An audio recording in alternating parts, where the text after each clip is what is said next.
আসসালামু আলাইকুম এভরিওয়ান। আজকে আমি কড়াই চিকেন কিভাবে রান্না করি আপনাদের সাথে শেয়ার করব। প্রথমে তেল, গরম মশলা দিয়ে দিলাম, তারপর চিকেনগুলা দিয়ে দিলাম, দিয়ে কিছুক্ষণ নাড়াচাড়া করব। সাথে 3-4টা টমেটো দিয়ে দিয়েছি অর্ধেক করে, লবণ দিয়ে দিলাম। আবার কিছুক্ষণ কষিয়ে নেব। ঢাকনা দিয়ে কিছু সময় জাল করব, সাথে নাড়াচাড়া রাখতে হবে, না হয় পুড়ে যেতে পারে।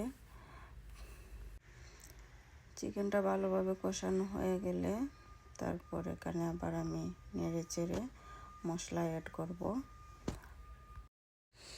মাংসটা এখনো কষানো হয়নি, আরও কিছু সময় আমাকে জাল করে নিতে হবে।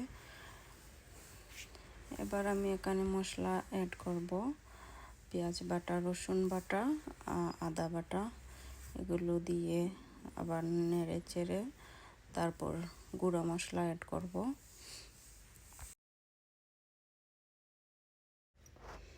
ভালো করে নেড়ে চেড়ে মিক্স করে নিচ্ছি।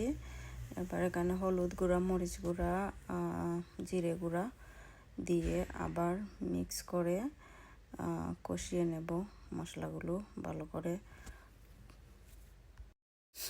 এবার ডেকে আবারও কিছু সময় রান্না করে নিলাম। এবার এখানে আমি কিছুটা টক দইয়ের সাথে দুধ মিক্স করে কাঁচা লঙ্কা দিয়ে দিলাম, দিয়ে একটু নেড়ে চেড়ে জাল করব। এখানে আমি কোনো পানি ইউজ করিনি। এই তো হয়ে এসেছে, আপনাদেরও ভালো লাগলে ট্রাই করে দেখতে পারেন।